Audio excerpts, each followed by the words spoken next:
buenas noches amigos. Buenas noches a todos, que estéis disfrutando, imagino, este fin de semana largo en la Comunidad de Madrid. Qué mejor momento para conectar con la radio como soporte para viajar en el tiempo. Veréis, hace no mucho tiempo leía un libro que versaba sobre el asunto polémico de los sueños. Y no vamos a hablar de sueños esta noche, pero creo que puede ser una perfecta pincelada de inicio.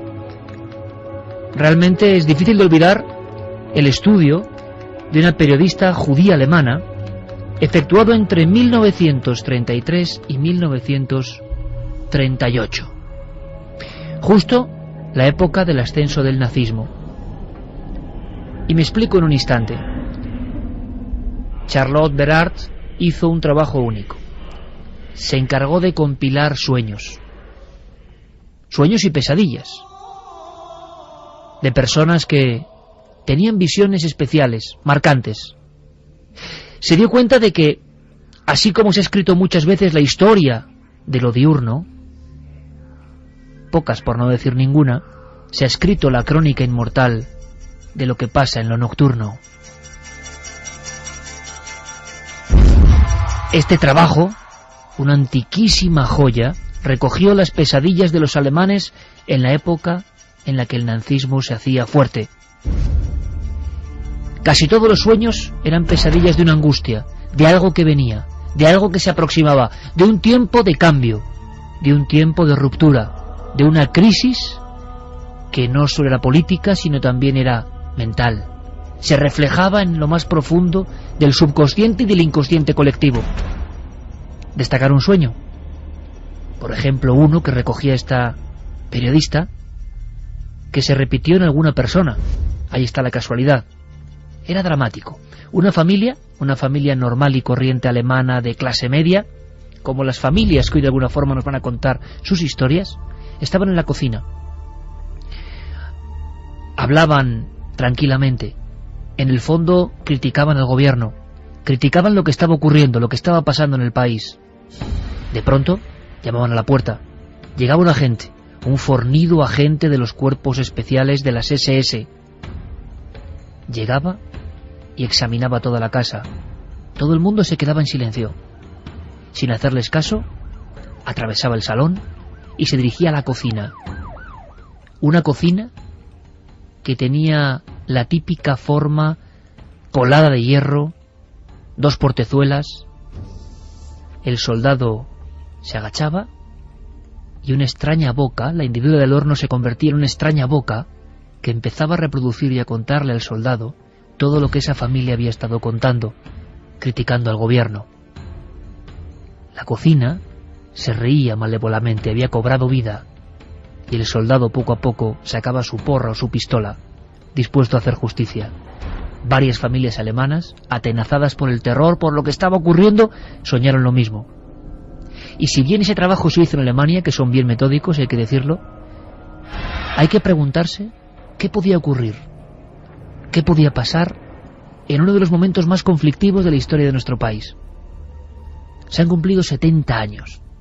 Estamos casi hablando de la misma franja de tiempo de esta experiencia de sueños terribles. De muebles que cobran vida, de enseres que de repente son capaces de hablar, para denunciar. El miedo se apoderó de España en la última fase de la Segunda República. 70 años. 14 de abril de 1931. Hay reformas agrarias, reformas educativas.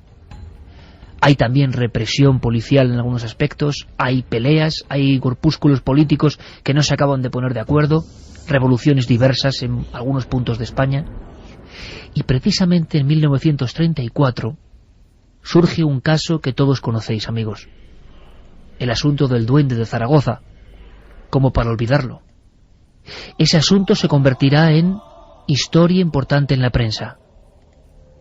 Lo que no sabíamos es que a raíz del Duende de Zaragoza, desde ese preciso instante, que además coincide con la revolución, la huelga general revolucionaria de octubre del 34, después de aquello, en nuestro país, ocurrieron un puñado, un póker de auténticos expedientes X. Esta noche es la primera vez que desde entonces salen a la luz. Nunca se había vuelto a hablar de ellos. Nuestro equipo tenía conocimiento desde hace unos meses de estos casos impresionantes. Nos hemos puesto a trabajar y queremos esta noche mostraros esa España atenazada por el miedo, esa España a punto del gran conflicto, esa España donde en determinadas casas, familias y lugares empiezan a ocurrir fenómenos dignos de películas de terror. Hoy los llamaríamos quizá poltergeist, pero eran quizá una expresión de lo que estaba pensando el pueblo. Personas de diferente condición y cultura veían lo mismo, en el mismo modo, incluso con agresiones. Era un mal sueño, era un adelanto de lo que estaba por venir. Muy poquísimo se habla de los expedientes de la Guerra Civil Española y de lo que pasó antes. Pues esta noche vamos a hacerlo. Casos con nombres, apellidos, intervenciones policiales, intervenciones eclesiásticas, intervenciones científico-médicas. Todo eso pasó en nuestro país, pero la guerra lo sepultó, la guerra lo condenó al olvido. Esta noche lo desenterramos.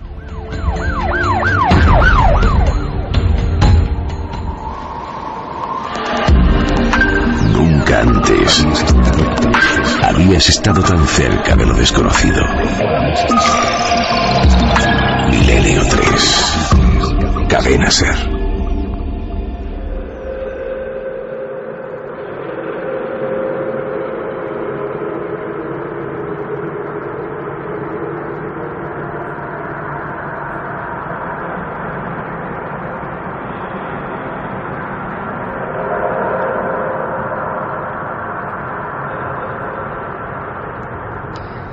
Toda España, toda la vieja piel de toro recorrida por misterios. Es algo así como a la sombra del duende de Zaragoza. Historias que se perdieron. Quizá alguno todavía sea testigo. Esta noche vamos a contar algunas cosas que creo que pertenecen al libro de oro, al libro sagrado de los misterios españoles. Vamos a abrir las vías de contacto. Carmen, buenas noches. Buenas madrugadas, Iker. Y además hoy, de una forma especial, que la gente de algunas redes sociales esté muy atenta porque vaya contraste, ¿verdad? 70 años, estamos en esa efeméride de la Segunda República Española, guardó muchísimos misterios y vaya nexo con casi el futuro del presente, ¿no? Claro que sí, Iker, porque ahora más que nunca, pues las vías de comunicación se amplían, esas redes sociales que tan de moda están, pues nos sirven para hacernos llegar los mensajes de nuestros oyentes. Facebook y Twitter, la nave del misterio en ambas, que vayan poniendo sus preguntas, que vayan poniendo también a lo mejor sus recuerdos, porque habrá gente que nos escuche que haya vivido estos fenómenos o que le haya contado su abuela o su abuelo lo que pasaba en la casa que había justo al lado. Y también nuestro email, milenio3 @cadenaser.com y en www.cadenaser.com.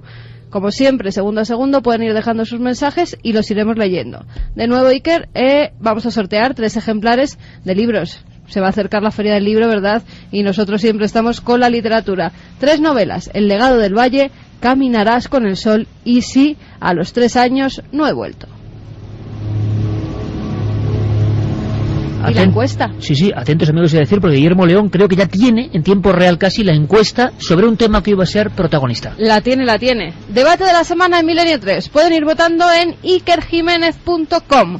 La pregunta, ¿qué son los poltergeists? ¿Un fenómeno humano o un fenómeno extrahumano? Por el momento, gana el último, 61,3%. Santiago Camacho, buenas noches. Buenas noches, Iker. El maestro Santiago Camacho va a hablar de cosas que son muy importantes. No solo vamos a desentrañar estos casos concretos, estas pequeñas joyas, sino que hay que saber qué pasó con la Segunda República y el espiritismo. Personajes importantísimos de nuestra historia pertenecieron a grupos espíritas. ¿Hubo represión al espiritismo? ¿Es cierta la conexión entre la anarquía y el espiritismo? ¿Cómo es posible que en un país que había dado la espalda oficialmente a lo mágico, lo brujeril, lo religioso, lo sagrado, se empezaran a producir estos fenómenos? ¿Era una respuesta psicológico-psíquica a lo que estaba pasando? ¿Qué opináis? Todos preparados, amigos. Noel Calero en la nave de los sonidos, desde luego. Carlos Largo, Fermín Agustí. Este equipo ha intentado trabajar con compañeros como Pablo Villarrubia, Nacho Ares, como nuestro compañero Paco Pérez Caballero, han estado en diferentes lugares. Y esto es lo que nos han traído. Facebook y Twitter, lo sabéis, ya preparados. Conexión entre el pasado y el más absoluto presente. ¿Dónde comenzamos? Cataluña. Cataluña como epicentro de revueltas. Cataluña como poder orgánico importantísimo en esa Segunda República. Pero no vamos a los palacios de Barcelona, no vamos a los barrios ricos de la zona alta de la ciudad condal, ni mucho menos. Vamos a un lugar llamado Campalet. Allí, el 5 de abril de 1936, ocurre algo. Algo que se convierte en epicentro sociológico de fenómenos. Había espiritistas en esa barriada, y lo que puede parecer ahora extraordinario es que era bastante normal. El espiritismo había alcanzado desde los años 20 una fuerza tremenda en nuestro país. Calle de la Agricultura, número 34. ¿Cómo definirla? La estoy viendo en viejas fotos ahora mismo. Es una calle pobre. Es una calle donde no aparece el ladrillo y el adobe. Es una calle donde el descampado muerde a las piedras, donde las construcciones tienen número de milagro. Es una calle donde vive José Obradors y su esposa Julia. Es una calle donde vive una niña llamada Josefa. Tiene 13 años y recibe al reportero con una cara delgada, ojos tristes y las piernas casi raquíticas. Dice que un espíritu le estaba golpeando.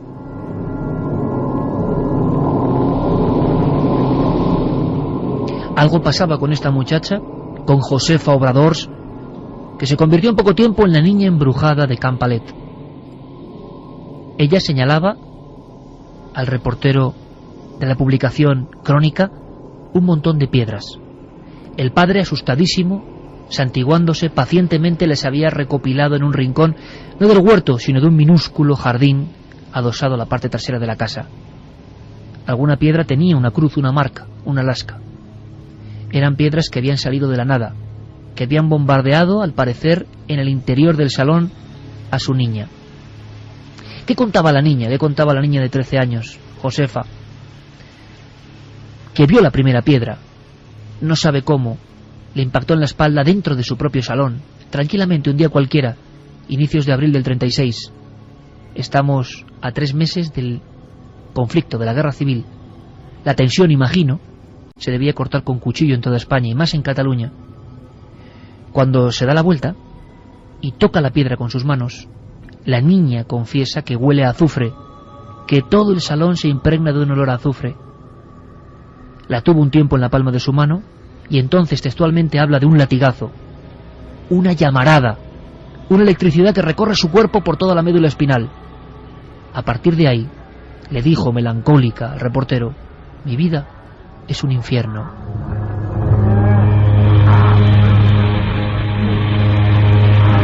El padre, José, estaba muy preocupado. Habían pasado varios médicos. La policía había hecho guardia en su casa. Estábamos ya ante un expediente X. Hubo declaraciones ante la comitiva de la autoridad, redactadas incluso con vieja máquina de escribir, portátil, llevada hasta ese pequeño jardín. Hubo toma de muestras de esas piedras. Nadie sabe dónde están. El padre, y esto determina perfectamente el clima social, les decía a los policías, yo no voy a mítines, ni soy mala persona.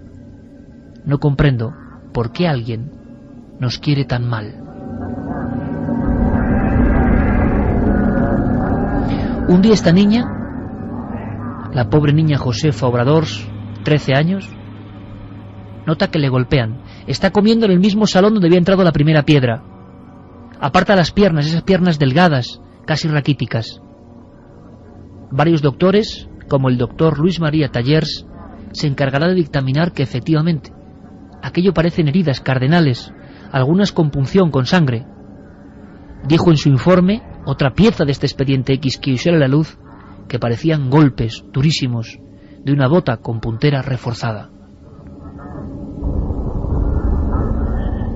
La propia madre, estando en la cocina, había escuchado varias veces, sin nadie en la casa, como alguien le llamaba, pero es que era la voz de su propia hija, la voz de la niña Josefa, que sabía que estaba en la escuela y que sonaba en un pequeño cuartito, una especie de pequeña alacena próxima a la vieja cocina.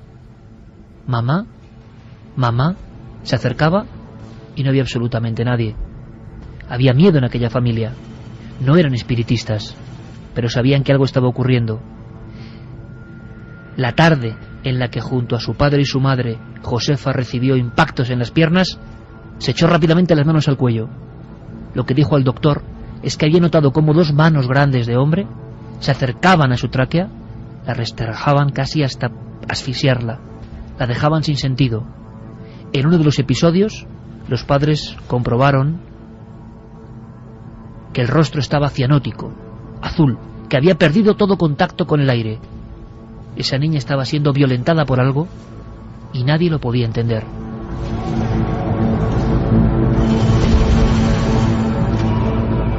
Lógicamente, y a pesar de encontrarse en una barriada obrera, en una barriada altamente conflictiva en la época, una barriada con esos movimientos de sindicatos, de grupos comunistas, anarquistas, José Obrador no tiene duda y llama al párroco de la barriada. Mosén Cusidó llega a la casa, entra por el pequeño salón, al final, junto a una mesa, se encuentra la niña. Y según cuenta la prensa y declara él mismo, la mesa se mueve y golpea al sacerdote, como echándole de la casa. Después, casi en la entrada, desde el cuarto de la propia niña, donde había seres viejos porque allí nada se tiraba, un carricoche o cunita con ruedas, casi oxidada, que aún estaba allí reposando, salió del pasillo, embistió al sacerdote y lo echó fuera. El párroco dio orden y acta de información a su superior, pero huyó de allí como alma que lleva el diablo. Jamás volvió. A pesar de que José le pidió que bendijese la casa, no lo hizo. Se despidió de allí para siempre.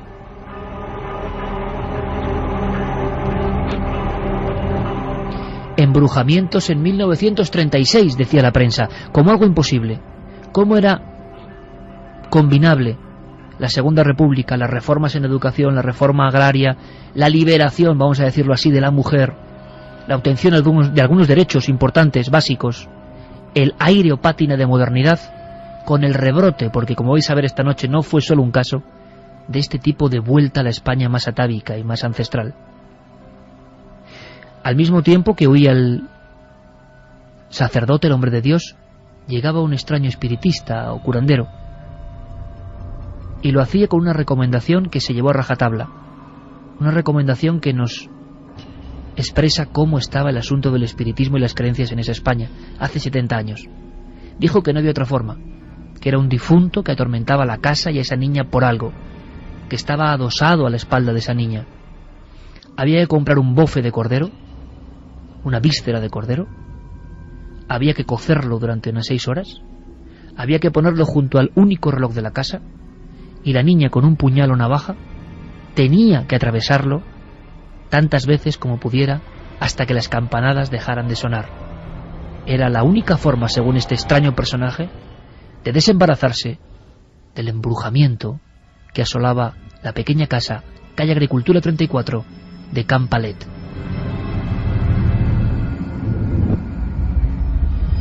Todo esto que os he contado puede sonar a crítica añeja, periodística, que hemos recuperado, que no se puede probar.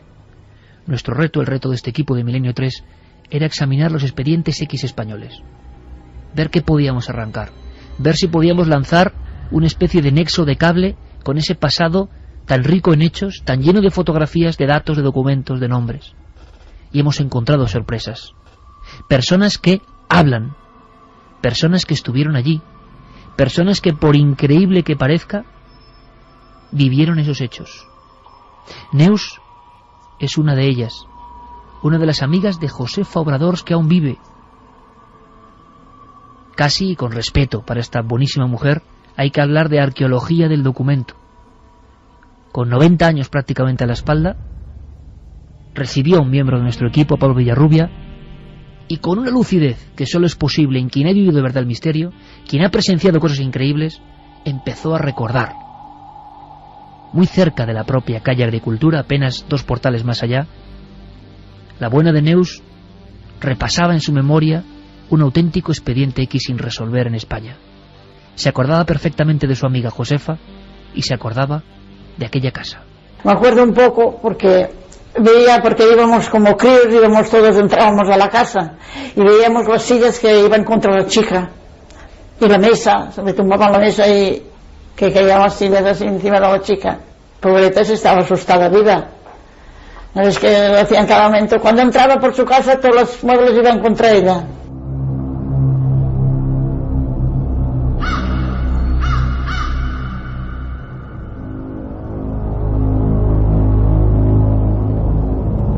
Los vecinos acudían a la calle Agricultura número 34 para observar, por ejemplo, cómo esa mesa se movía sin que nadie la tocara, cómo algunas sillas de esparto y madera salían impulsadas por una fuerza invisible y se destrozaban contra la pared de cal. Ya no eran las primeras piedras las que empezaban el enigma, sino que toda la casa parecía haber cobrado cierta vida. ¿Y por qué? ¿Quién quería mal a la familia Obradors? Muchas viejas ancianas brujas de la zona de Tarrasa aseguraban que eso era una especie de ahogamiento, de maldición. Así se interpretaba. Pero desde luego los periodistas, los médicos, los psiquiatras no podían creer en todo esto. El primer reportaje, lo tengo en la mano, llega el 19 de abril de 1936. Lo firma Trillas Blázquez, uno de los míticos reporteros de Crónica. No se cree nada. No puede creer. Hay un diálogo impresionante entre este hombre y el padre. Le pregunta el periodista: José, ¿usted aún cree en brujas y en fantasmas? Y José, pálido, sudoroso, como un hombre desmejorado por lo que está viviendo, responde: usted también creería si hubiera visto lo que hemos visto nosotros.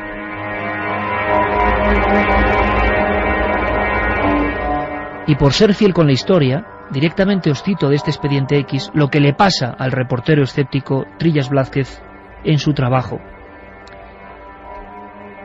Hablan de que hay que hacer una prueba con esa niña. Al parecer, los objetos, las cosas, los enseres se mueven siempre o adquieren fuerza mágica cuando Josefa, de 13 años, asustada, como nos contaba Neus, pasa o está mirando fijamente a los objetos. Dice el reportero: apenas había terminado de decir esto cuando la mesa se echó sobre mí. Así. La mesa se inclinó hacia mí y cayó con fuerza, con el evidente deseo de aplastarme un pie. Yo la cogí y la puse derecha de nuevo, un poco escamado, la verdad. Como no cuento más lo que he visto, quiero añadir una cosa. Josefa y su familia dicen que para que se muevan los objetos, la niña tiene que colocarse frente a ellos. Abril 1936. Neus, la venerable y amable Neus, a la vuelta de la esquina de este lugar de los hechos que tanto ha cambiado, que tanto se ha transformado en los últimos 70 años, nos contaba los recuerdos de aquella casa. No es que Josefa hiciese trucos de ilusionismo, no es que Josefa tuviese que concentrarse o que solo a determinadas horas pasaran cosas. Durante un tiempo, prácticamente tocando ya la Guerra Civil Española, los objetos se movían delante del vecindario. Los vecinos, de condición humilde, miraban por los ventanucos o incluso dentro de la casa, y aquello se había convertido en una especie de primitivo cine del misterio. Neus era una niña, evidentemente, pero nunca podrá olvidarlo. Mucha gente fue allí, madre mía, si era un paseo eso. Todo el mundo iba a la casa esa a ver lo que pasaba. Te digo yo, cuando la nena pasaba por delante de la mesa, ¡pum! Cuando pasaba por una silla iba contra ella. Y así, cosas así. Es lo que más me acuerdo. Llegaron a ser tan violentos los fenómenos, llegó a estar tan asustado el párroco de la barriada, que no hubo más remedio que la intervención posterior del párroco de la iglesia de San Pedro, sin entrar dentro de la casa, desde el umbral, como si fuese una película norteamericana de terror de los años 70, bendijo la casa de la familia Obradors. Al mismo tiempo, Joaquín Fuster, importantísimo psiquiatra, hablaba de que eso solo podía ser posible con sugestión e histerismo.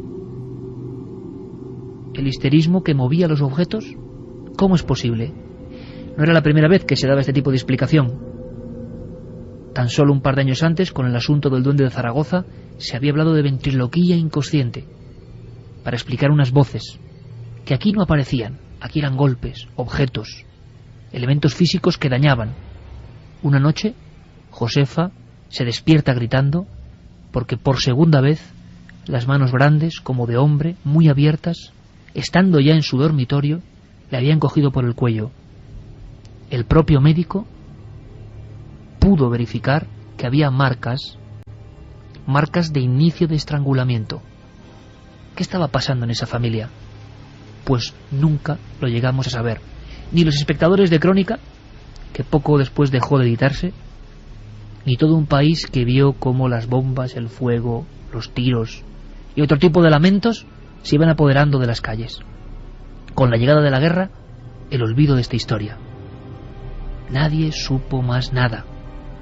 Neus nos contaba, echando mano del recuerdo, algún fragmento, alguna visión, algo que no se podía olvidar, algo casi más impresionante que aquellas sillas que se estampaban contra la pared, que aquellas piedras que volaban en mitad de la nada, que aquellas manos que agarraban el cuello o que golpeaban a la niña. Se acuerda sobre todo de la tristeza, del susto, del pesar de la que fue su amiga de infancia. La niña estaba asustada. Nosotros no, aunque te diera miedo y te diera cosa, pero no estabas asustada como ella. Ella sí que estaba asustada, la pobre.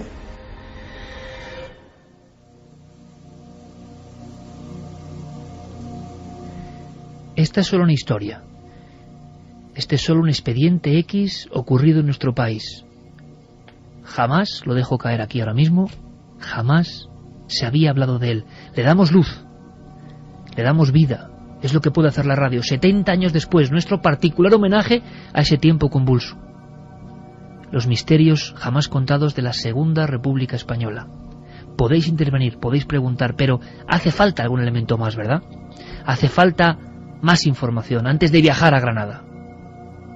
Porque en Granada también hubo historias semejantes, cada una bien distinta. Y hemos elegido solo 4 por todos los elementos importantes que tienen. Había que saber si es cierto que el espiritismo estaba tan imbricado en la sociedad española de la época. ¿Es posible que la Segunda República, con su ideario, permitiese la existencia de personas que decían hablar con los muertos? ¿Había fuerza? ¿Había asociaciones importantes? ¿Es cierto el rumor que indica que algunos de los máximos dirigentes de este periodo de la historia de España, que acabó de forma tan convulsa, pertenecieron a sectas, entre comillas, de esta nueva religión? ¿Es cierto, Santi? Pues es completamente cierto. Y no solamente eso, sino que realmente justo podríamos ubicarlos en ambos bandos de lo que luego sería la contienda civil que seguiría a la Segunda República. Por un lado, hay una vinculación tremendamente importante, sobre todo en Cataluña, entre el espiritismo y algunos movimientos de izquierda, como puede ser el anarquismo, sobre todo.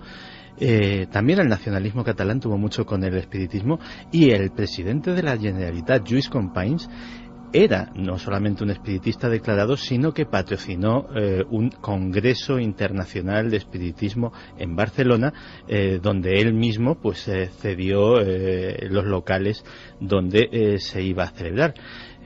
La propia madre del general Franco también era espiritista y practicaba este tipo de prácticas. Básicamente se trata de algo que efectivamente desde sus orígenes en el siglo XIX, prácticamente en apenas 10 años llega automáticamente a España y arraiga con una fuerza tremenda.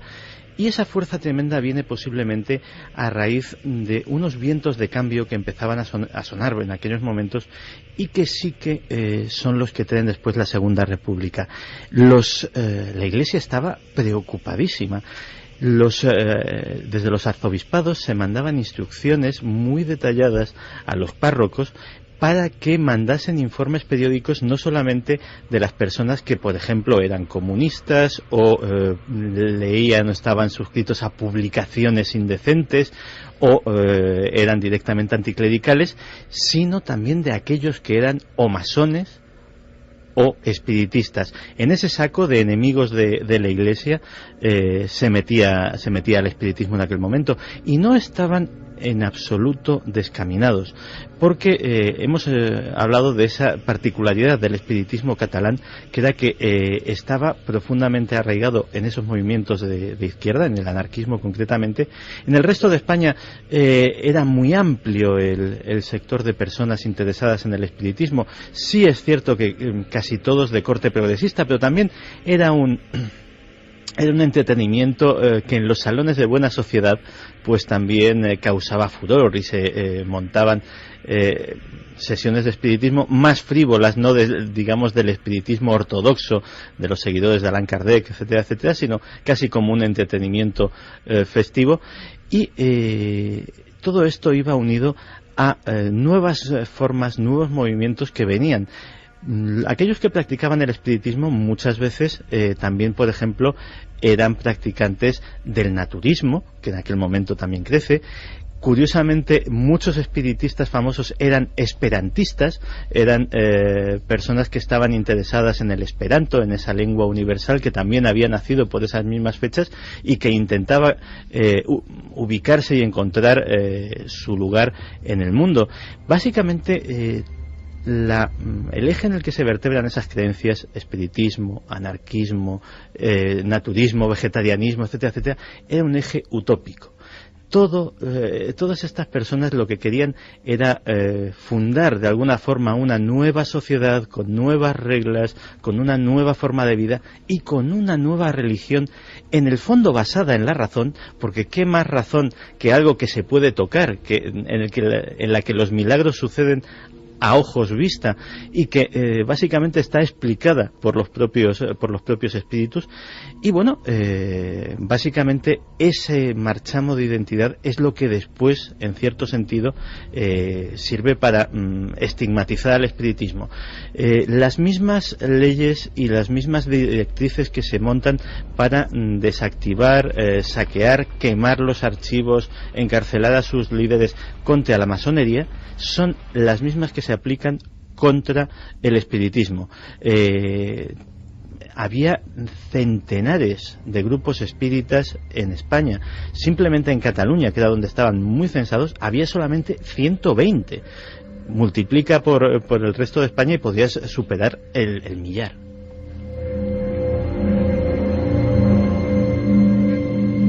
La España de la Segunda República y el espiritismo. ¿Qué pasaba en esas sesiones? ¿Cómo fue la represión? ¿Más personajes importantes? ¿Qué pasó con la guerra? ¿Qué pasa con los espiritistas en guerra? ¿Intentaron ponerse en contacto con los difuntos? ¿Intentaron interpretar a su forma el conflicto? Da la impresión de que en nuestro país muchos misterios, formas brujeriles, formas antropológicas de interpretación de la realidad y sus signos mágicos, se mueren con la guerra civil, pero justo alcanzan su máximo apogeo en este tiempo. Santi, troceando la historia y ofreciéndola en este 70 aniversario del inicio de la Segunda República, 14 de abril de 1931, irá contándonos a píldoras más cosas. Hay que saber de la historia que nunca se cuenta, de la historia que permanece en las bambalinas, pero hay que seguir conociendo casos, viajando por España. Y como decía la prensa, esta vez le tocó el turno a Granada. Le ha tocado el turno a Granada. Hace 2 días, un vecino manifestó que a la entrada de la carrera del Darro, el sonido de una extraña melodía de gemidos que tan pronto parecían partir de la bóveda del río como de cualquier punto de su ruta. Ecos dolorosos unas veces y amenazadores otros, que percibía tan clara e indistintamente.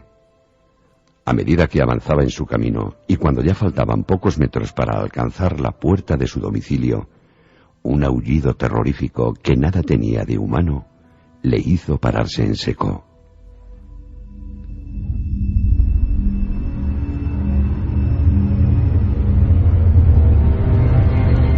uno de los lugares hoy más turísticos seguramente de nuestro país. Las personas de diferentes nacionalidades pasan comprando algún que otro souvenir, observando vistas maravillosas, y no saben que están pisando algo que la historia también escondió. Una historia subterránea, Carmen. Pues sí, que tenemos que viajar hasta el 7 de agosto del año 1935 a la carrera de Darro.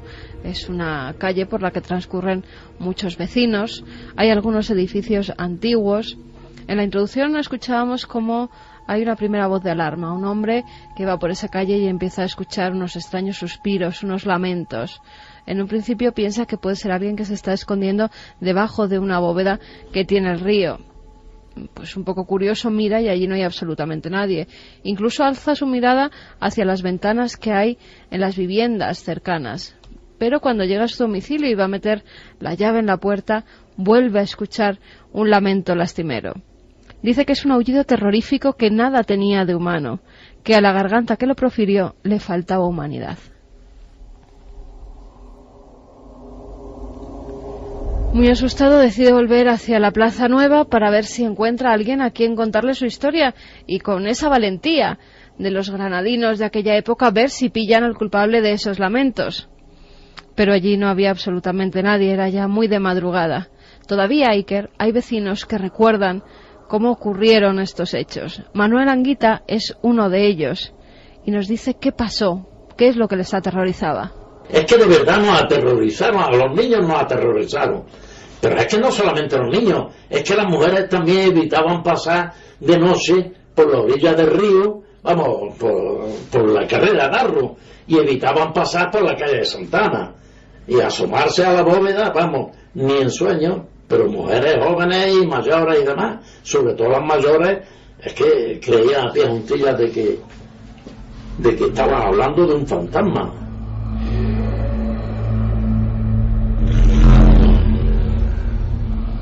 Parecía que después de esos lamentos de madrugada, ese duende, ese fantasma, pues se daba en la cita a una hora fija, a las 9 de la noche.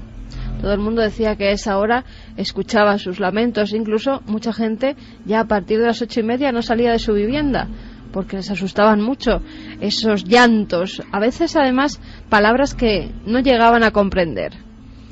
Lo escuchaban bajo el arco de la bóveda del río, en la esquina de la iglesia de San Pedro y también en diversos puntos de la carrera de Darro. Luis Arostegui es bombero en Granada hoy en día. Nos habla de esa bóveda del río y de las tradiciones antiguas que había precisamente en esas aguas y por qué se construyeron esas bóvedas.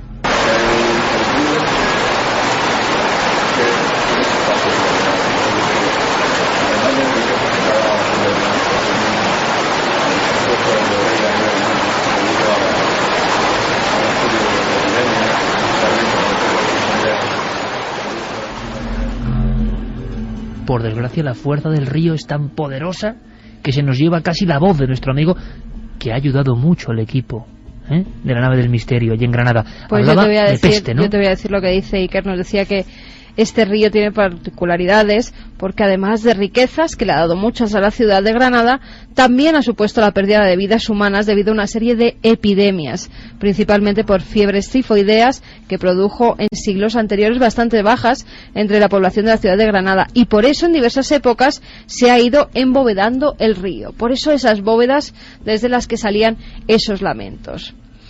Pues bien, fíjate, llega hasta tal punto la psicosis que hay entre el vecindario que la policía y la guardia de asalto hacen una batida. O sea que otra vez tenemos lo mismo. Fuerzas de seguridad del Estado, entonces de la Segunda República Española, que intervienen ante un misterio. Sí, registran el río, todas las bóvedas, las orillas, los árboles cercanos y también las casas. Incluso llegan a registrar la casa del cura, donde no encuentran nada extraño, y también la sacristía. Pero ese cura asegura que él no ha visto duendes de ninguna clase, solo lamentos muy profundos que hacían estremecer de terror, y que tampoco se escuchaba a determinadas horas, que solo en puntos muy concretos, que tan pronto se escuchaba la lamentación del llanto o el dolor de una persona como adquiría feroces gritos de animal salvaje. Esas son las palabras del propio sacerdote. Vuelve a coincidir con transformación de un grito que puede parecer algo humano al principio y que se transforma como en alarido después. Exactamente. Además no sabían lo que pasaba, lo que sí sabían es que eso se seguía escuchando, que cada vez era más gente la que se reunía para ver si daban con ese fantasma, con ese duende. Algunos pensaban que era una persona, otros en cambio decían que era algo sobrenatural. Y mientras tanto la prensa poniendo fotos a toda portada de decenas, cientos de personas junto a esa bóveda de Granada y titulando algo así como después del duende de Zaragoza llega el duende de Granada. Pero de estos casos no hemos sabido absolutamente nada. Nunca. Se pensó que el duende, dijeron, podía ser un perro que estaba enfermo. Además lo vieron cerca del río. Los servicios municipales sacan a ese can del margen del río, pero tras llevárselo continúan los fenómenos. Los reporteros del Mundo Gráfico siguen investigando y van hasta la taberna. Allí se encuentran con una historia fascinante. Su dueño les enseña los subterráneos del local que se sitúa en la carrera de Darro en el número 23. Dice que los acompañe, que les va a enseñar una cosa y les va a decir quién es el fantasma. Allí entran los reporteros de Mundo Gráfico y están flanqueados por 2 columnas que son de mármol. También hay un gran pasillo, dicen que más de 7 metros, y acaba en una pared con una reja y no saben por qué. Todo eso debajo de la mítica carrera del Darro ahí en Granada. Exactamente. Y el tabernero les cuenta la historia. Ese edificio y el contiguo datan del siglo XVII. Una de las casas, el número 21, estaba habitada por el obispo Rincón. Y en el 23 había un convento del Santi Espíritu, donde había una congregación de religiosas. Bueno, esos 2 locales se abandonan en el siglo XX y son comprados por una familia andaluza que tenía una hija muy bella, y el otro, la casa de al lado, la contigua, pues por un joven madrileño que al parecer se había enamorado de esa chica. Los padres de la muchacha no querían que tuviera relaciones con el chico y entonces le dijeron que ni se acercara, que no volvería a ver a su única hija. Pero ellos descubrieron casi por casualidad los pasadizos en los que podían dar rienda suelta a su amor, hasta que una noche los padres de ella los pillan justo en esos pasadizos, en esos subterráneos que unían las 2 casas. Inmediatamente se llevan a la hija a su domicilio y por la mañana levantan una gruesa pared en medio del pasillo con una reja. Esa reja es la que ven los reporteros de Mundo Gráfico.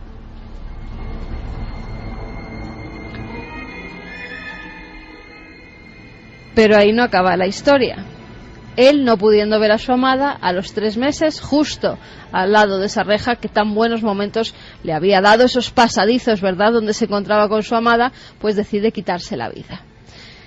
El tabernero dice que es el espíritu de ese hombre que todavía se pasea, sobre todo las noches de verano, cuando él precisamente se quita la vida, y que hace ruidos, que él pues ya lo tiene como una cosa normal, que está acostumbrado, que cuando baja a coger algunos de los vinos para subirlos a la taberna, pues que se siente observado, que sabe que ese muchacho todavía no descansa en paz, que es su alma en pena.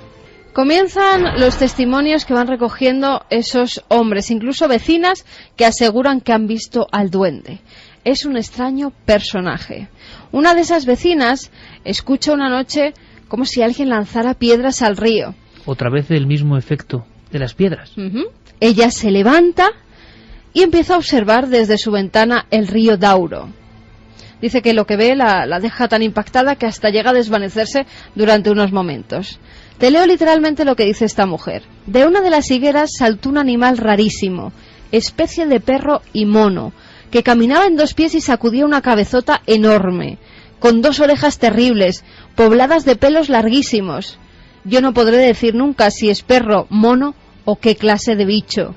Al caer al lecho del río, produjo un chillido que no se me olvidará jamás.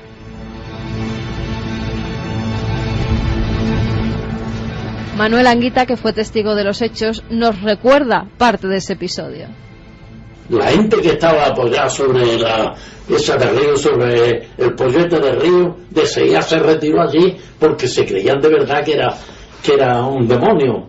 Entonces decían que lo habían visto, unos decían que lo habían visto desaparecer por lo que es la bóveda del río, y otros que se había subido por la higuera dichosa, esa que yo he comentado, donde yo me caí, y que allí se había desaparecido, que parecía que tenía alas.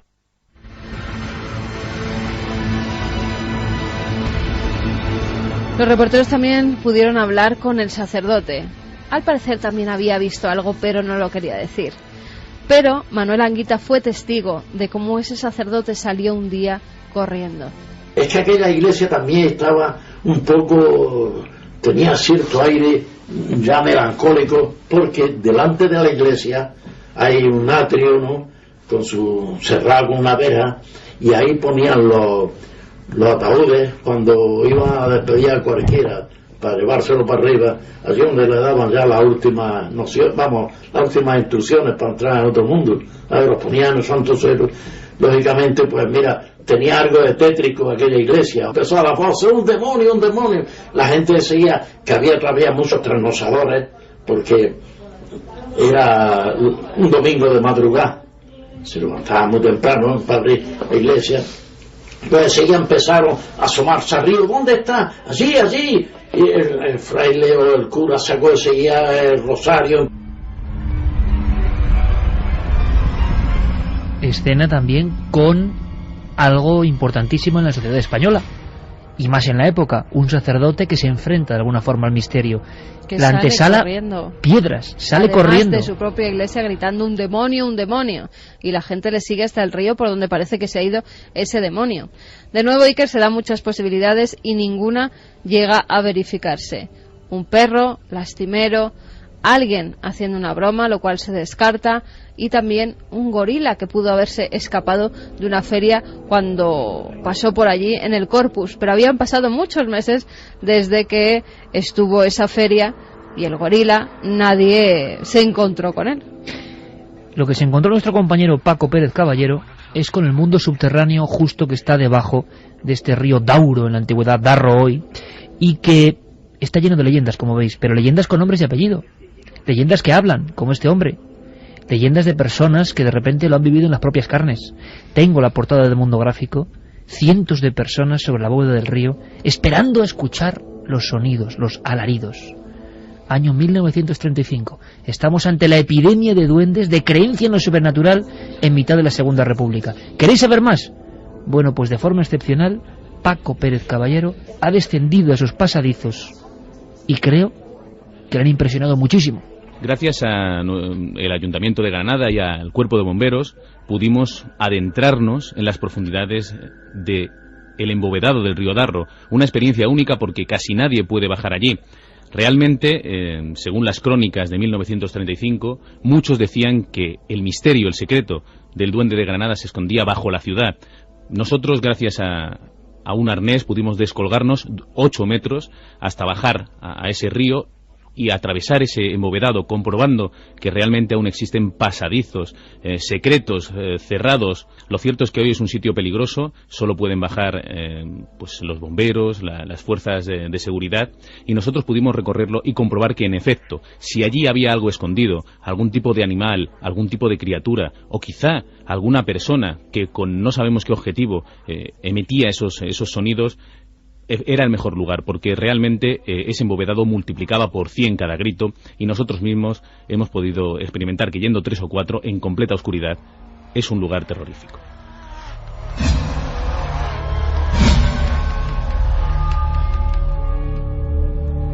Los expedientes secretos de la Segunda República Española, con lamentos, casi como una profecía de lo que estaba por venir. Ahora la profecía, el adelanto es el de vuestras voces o mensajes, y además con las vías de contacto nuevas. Pues sí, que vamos con las preguntas, con las opiniones de nuestros amigos. Nos dice Francisco de Tenerife, la de cosas raras que se ven en España. La descripción del duende pone los pelos de punta. José desde Málaga, la canción de Medina Zahara, Llorando por Granada, cuenta este misterio o casi. Maxi dice que esta es la primera vez que nos escucha, que es de Uruguay y que nos sigue todos los domingos también en Cuarto Milenio. Pues muchísimas gracias. Nos han escrito, Iker, de París, de la India. hemos recibido desde la India algunas misivas, algunos mensajes, desde un montón de sitios, Venezuela, México, Argentina. Bueno, muchísimas gracias a todos los seguidores. Pilar Méndez nos dice: buenas noches. Sí, a mí me contaba mi abuela de un duende, un espíritu de Nuevo Mundo, o de Mundo Nuevo, en Málaga, de esa publicación. Pues a lo mejor hablamos de la abuela de Pilar Méndez dentro de un rato. No, a la vuelta. La abuela lo contaba. Pues a la vuelta No vamos a que fuera hablar y seguiremos con los mensajes, con las comunicaciones. Nos quedan varios expedientes en este dossier especial. Desempolvamos parte de la historia mítica que nunca se cuenta, pero quiero pedir vuestra ayuda. Precisamente que esté activo nuestra página de Facebook, La Nave del Misterio en Facebook, que está abierto Twitter, que está abierto el canal del correo electrónico normal y corriente. Por favor, es que encima estamos investigando otro tema que es muy tenebroso, con una escena tremenda. Ocurre en el cementerio de Manises, Valencia, en los años 60. Es una mujer siendo arrastrada por el suero por algo, ante presencia policial también. Estamos recopilando testimonios. Volvemos después de las noticias con toda la información, pero queremos saber, por supuesto, esta noche, si vosotros sabéis algo. Año 65-66, cementerio de Manises, Valencia. Será la segunda parte de este programa especial. Un fantasma, sombras en la Alcazaba, ruidos de cadenas, lamentos nocturnos, una casa de donde los vivos huyen por miedo a la muerte, dos pedreas misteriosas y diversas amenidades de un fantasma que se respeta. La sombra, extraña y movible, se refleja con precisos perfiles de un ser humano, aunque de enormes dimensiones. Es algo extraño y parecía evidentemente viva.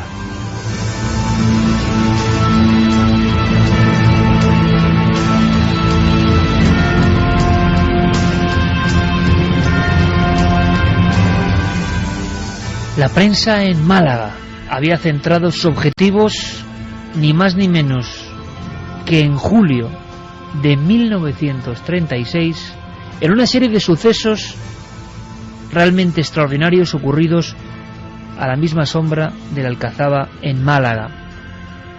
Mundo Gráfico lo contaba el 15 de julio de 1936, 3 días antes del estallido de la terrible, de la dramática Guerra Civil Española. Hablando de señales o de profecías, y aunque solo sea para agregar un poco de clima esta noche tan especial, resulta que cuando el tiempo lo va permitiendo ya, solemos este equipo salir a la terraza, la maravillosa y mítica terraza de la cadena SER, que nos permite ver casi Madrid en la noche, en la oscuridad. Es un momento muy especial porque este equipo mira el horizonte y observa las luces, observa las nubes. Llevamos 11 años en la cadena SER, saliendo a esa terraza, en Milenio 3 y antes, con Roberto Sánchez. Y pocas veces, por no decir ninguna, recuerdo un cielo tan rojo desde aquí, tan rojo como el de esta noche. Un cielo como de señales, un cielo especial para hablar de los misterios de la Segunda República Española.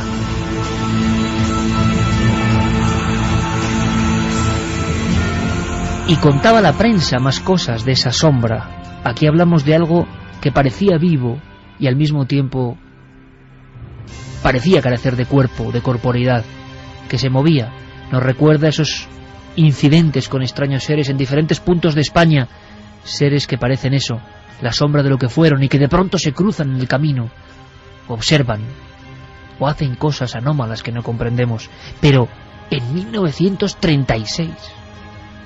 otro retazo, otro recorte de esa prensa añeja en la voz de Carlos Cala. Cerca de 14 horas duró la pedrea invisible. A las 2 de la madrugada todas las casas estaban cerradas.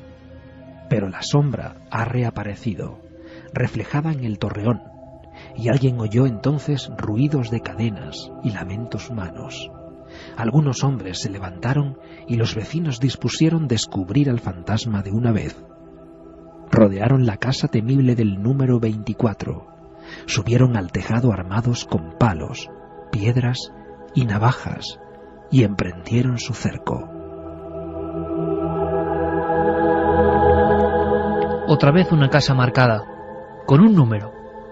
Otra vez un elemento exógeno que interrumpe la cotidianidad de un barrio, de una zona. Otra vez, el deseo de los vecinos de seguir e incluso cercar, como en primitivas batidas, a ese extranjero desconocido que a veces no parece ni humano. ¿Qué pasaba en Málaga? Decía la prensa, la tenemos aquí encima de la mesa, directamente, en Málaga hay un fantasma.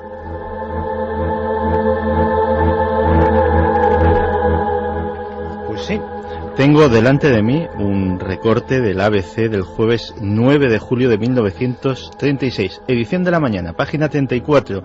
Los extraños sucesos registrados en una vieja casa de Málaga. Se oyen ruidos de cadenas y caen lluvias de piedras. Diario ABC, el más importante en aquel tiempo. Sonidos extraños y de nuevo, como si fuese un nexo absolutamente absurdo, pero que algo tendrá que decirnos, alguna explicación habrá, las piedras, lo que los expertos, ¿verdad?, llaman paralitergia, una vez más apareciendo, como elementos sueltos que no se relacionan. Solo nosotros ahora, 70 años después, uniendo el puzzle, vemos que está pasando lo mismo. Viajemos en el tiempo, viajemos con la imaginación, con la fantasía, con la radio, Santi. Estamos en Málaga en 1936, 3 días antes de la Guerra Civil. Pues sí, estamos en el barrio de los Cuartos de Granada. El barrio, que es un barrio en aquel momento humilde, de gente trabajadora y sencilla, se extiende sobre el monte del castillo de Gibralfaro, del que queda un torreón, y precisamente entonces el gobierno de la República está llevando a cabo, fíjate qué curioso, unas obras de rehabilitación. Parece que las obras y que se activen este tipo de fenómenos pues tienen siempre alguna relación. Otro gran clásico. Pues sí, la verdad. El barrio de por sí ya tiene una historia mágica antigua. Desde casi el siglo XVI se cuentan historias de aparecidos, se cuentan historias de milagros. Es un barrio de los de más amplia raigambre y solera de Málaga. Era un verano caluroso. Estamos efectivamente a principios de julio. Y como en Andalucía y en buena parte del sur, la gente, sobre todo en aquella época que no había televisión, la radio apenas era cosa de ricos y no todo el mundo la tenía, pues el entretenimiento principal por la noche era sacar las sillas al portal, a la puerta de casa, y entablar animadas tertulias. Y de una de esas animadas tertulias volvía una mujer cuando en aquella noche de repente vio algo que le llamó poderosamente la atención, algo que la dejó muda, no de miedo, pero sí de asombro, porque en el antiguo torreón del castillo vio recortarse una silueta. Al principio pensó que podía tratarse de algo que habían colocado, algún tipo de andamiaje, de polea, cosa de las obras de rehabilitación, y no le dio mayor importancia, hasta que fijándose vio que se movía. Y fijándose más aún vio que aquello tenía forma humana y se desplazaba como paseando inconsolable de un lado a otro del torreón. El problema era que la proporción entre lo que ella sabía que era el tamaño del torreón, había vivido allí toda su vida, y la sombra que veía, le decían que aquel ser, aquella persona, si le podemos llamar así, era gigantesca.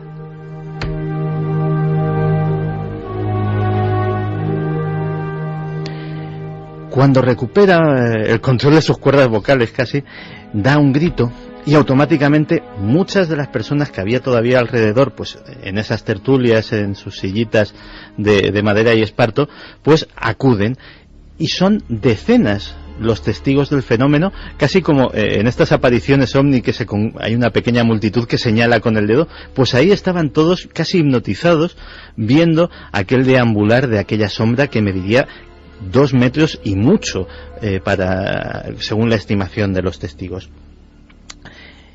El paseo, el extraño deambular de este ser se prolonga durante unos minutos hasta que algo parece llamarle la atención, parece que se da cuenta de la presencia de los curiosos y sale corriendo.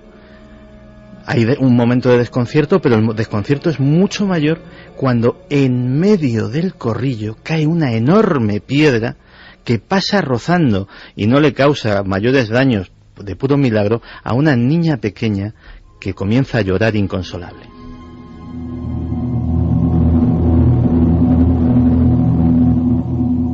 Claro, imagínate, el suceso es la comidilla del barrio al día siguiente. En bares, en talleres, en comercios, todo el mundo lo comenta, y los que fueron testigos ponen su verdad encima de la mesa y tienen que soportar algunas burlas, hay gente que no se lo cree, etcétera, etcétera. Esa misma mañana, es decir, ya no estamos en la noche, cuando ya todo el barrio conoce la historia, comienza uno de los fenómenos, yo creo, más curiosos de los que he tenido conocimiento en todos estos años. Y es que comienza un verdadero bombardeo de piedras. Las piedras van cayendo con una... no es una lluvia propiamente dicha, sino efectivamente como si algo con una contumacia absoluta estuviera bombardeando con unas piezas de artillería invisible rocas de diferentes tamaños contra el barrio. Caen muchas, cuando digo muchas, estoy hablando de que esto dura 14 horas ininterrumpidas. La gente al principio está perpleja, luego asustada, la gente se encierra en su casa, pero poco a poco el fenómeno, la prolongación en el tiempo da para ello, van viendo que ese bombardeo tiene un epicentro, y el epicentro es una casa muy concreta.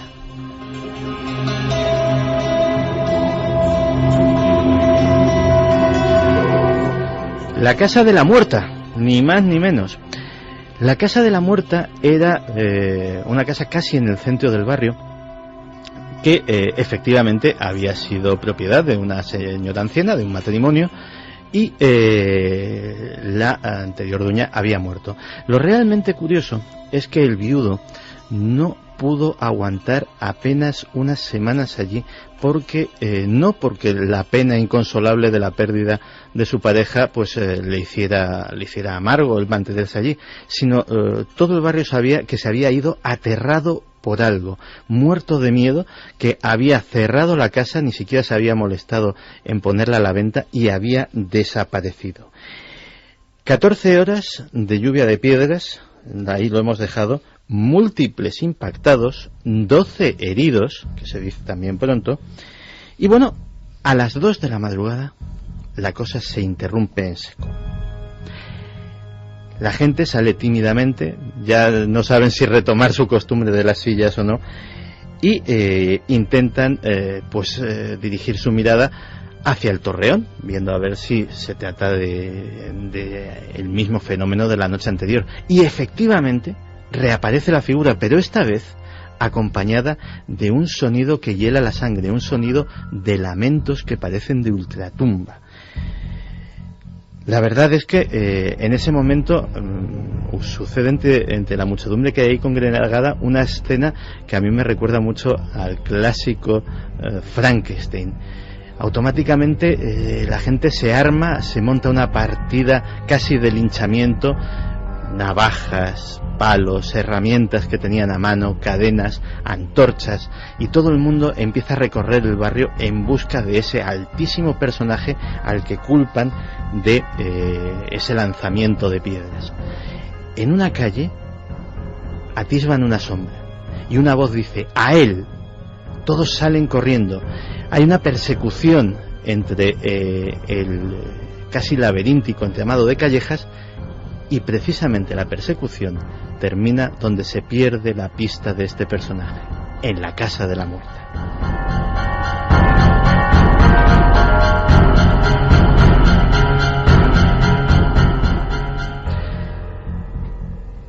Así se queda la cosa, nadie se atreve a entrar, pero a la tarde siguiente vuelve a haber una nueva caída de piedras, y esta vez hay 3 heridas de cierta consideración.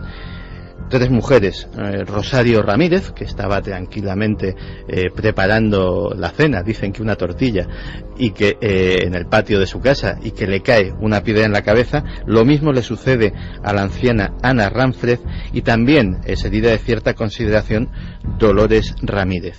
Eso ya mueve la indignación popular a un estado bastante importante, y entonces se vuelve a retomar esa partida y se asalta por fin la casa de la muerta, con los palos, las cadenas, las navajas y una especie de ariete improvisado con un tronco. Echan abajo la puerta y descubren que la puerta está cerrada con llave. Desde dentro, los postigos, no solamente la cerradura, sino los postigos están también echados, pero no hay nadie.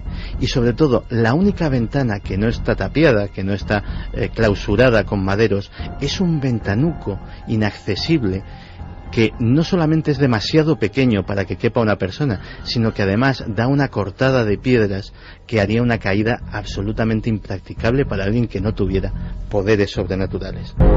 Y así empieza el debate de si estaba vivo o muerto, de si era fantasma o ser extraño o algún tipo de monstruo o duende.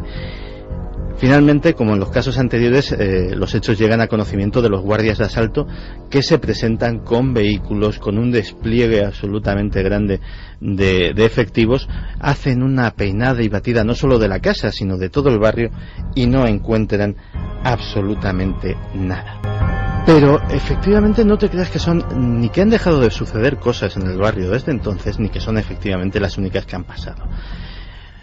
Porque, ¿qué me dirías si te contara una historia de alguien que, sin saberlo, iba acompañado todos los días por la calle de un fantasma? Eso es precisamente lo que nos cuenta una vecina del lugar, Pilar Menéndez.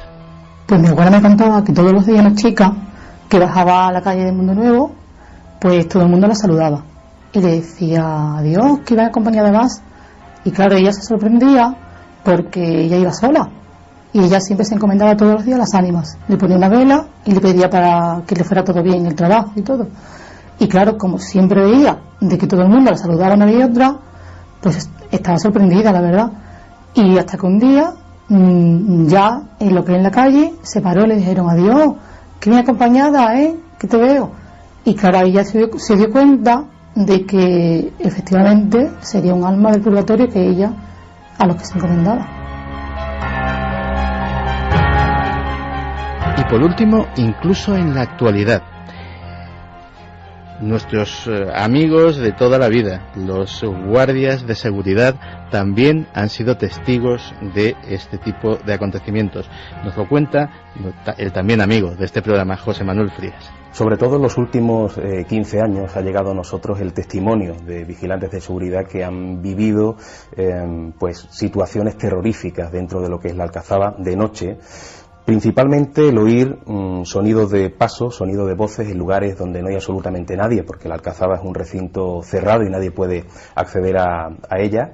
Y estamos hablando pues eso de oír voces extrañas, de oír ruidos, cuando se acercan al lugar no hay absolutamente nadie, pero la cosa no termina ahí. En algunas ocasiones estos vigilantes de seguridad han asegurado haber visto también en mitad de la noche como alguna persona, o lo que identifican como una persona, camina por algunos lugares, desaparece girando una esquina, pero cuando se acercan al lugar... Málaga, siguiente punto del mapa. Hemos empezado en Cataluña con Tarrasa, hemos seguido vagando por los misterios de Granada y Málaga. Málaga ahora añadiéndose a esta especie de baraja extrañísima de historias que no son solo habladurías, sino que tuvieron todas ellas, estoy comprobando amigos, intervenciones policiales, médicas, eclesiásticas en el caso de Tarrasa, eclesiásticas y policiales en el caso de Granada, y policiales con vigilancia incluida en el caso de Málaga. Quedan más puntos. Hay una novela que a mí me impresiona mucho, la he recordado estos días, que tiene que ver con la famosa película de Pilar Miró, El crimen de Cuenca, tan célebre. Salvador Maldonado, a la que yo creo que en su día entrevistamos, hizo un libro impresionante que empezaba con una primera página como muy descriptiva, muy impactante. Decía algo así como que los árabes designaron un trozo, una porción de este país como Mancha, tierra seca, pero tierra rica, tierra pródiga en encuentros con lo sobrenatural, quizá por ese pasado donde se entremezclan tantas sangres y culturas. La provincia de Toledo y un pueblo muy concreto, objetivo del cuarto expediente X de la República esta noche.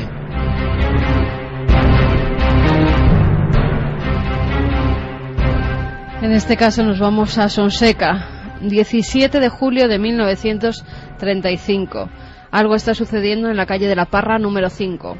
Es un edificio donde viven 3 familias. Hay 3 casas pegadas y comparten el patio interior. El matrimonio Cesario Garela y María Martín. Entre ambos tienen 7 hijos. No es el primer matrimonio de ninguno. Han quedado viudos y se han vuelto a unir. Y entre ellos, pues, 7 hijos. Es importante. Empezaron a notar que ocurrían cosas raras. María decía que un día estaban en la huerta, que ella siempre dejaba la cocina echada. Eran tiempos muy duros. La llave siempre cerrada de esa alacena donde guardaban la comida, el aceite. Cuando llega, se da cuenta de que esa puerta está abierta. Dice que, bueno, puede haber sido un despiste. Entra y ve que está todo revuelto. Hay huevos que están rotos en el suelo. 9, dice ella en el reportaje. Hay también una vasija llena de aceite que ha sido derramada por todo el suelo. Y también el botijo, sal y pimentón. No se han llevado absolutamente nada, pero han destrozado todo. Al día siguiente se ponen a dormir la siesta. Es un caluroso mes de julio. Todos están durmiendo. Y después de esa siesta regeneradora, se levantan y vuelven a ver que la cocina que habían dejado cerrada vuelve a estar abierta. Y de nuevo el mismo escenario.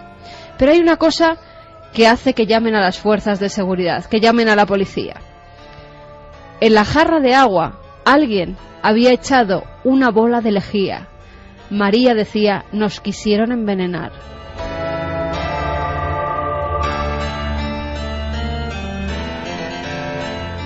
Denuncian los hechos y la Guardia Civil se presenta en su casa acompañados de un juez. Estando ellos presentes, y te voy a leer literalmente lo que dicen los reporteros, estando ellos presentes comenzaron a llover cosas y tiestos sobre nosotros. Caían por los 4 costados del patio y no sabíamos de dónde. Esto tiene mucho misterio. A un guardia civil le dieron en el tricornio con la tapa de un puchero que nos había desaparecido el día antes. Los guardias civiles registran los tejados, las habitaciones, las casas que hay alrededor y no descubren absolutamente nada. Es más, cuando estaban lloviendo esa serie de objetos sobre sus cabezas, no paraban de mirar para ver qué los arrojaba y nadie había en los alrededores. Los vecinos, a los que fueron interrogando uno a uno, se reían, decían que no querían comentar nada, que sabían que allí pasaban cosas extrañas, pero que no podían decir nada más, que habían sido testigos de cómo aquello estaba todo revuelto, de cómo esa familia estaba viviendo sucesos que no comprendía. Una vez más el vecindario se agolpaba allí para observar cómo danzaban los objetos, como ocurrió en el caso de Can Palet en Tarrasa. Y llegan los reporteros y ven que hay una chica joven que es hija de Cesario Garela. Esa chica empieza a temblar cuando está escuchando a su madrastra narrar los hechos. Se pone muy nerviosa. La mujer, María, intenta tranquilizarla. Y al final, preguntada por los reporteros, ella dice, es el espíritu de mi madre, que está en pena. Por la noche oigo ruidos muy raros que se me meten en la cabeza. Es el espíritu de mi madre, que está en pena.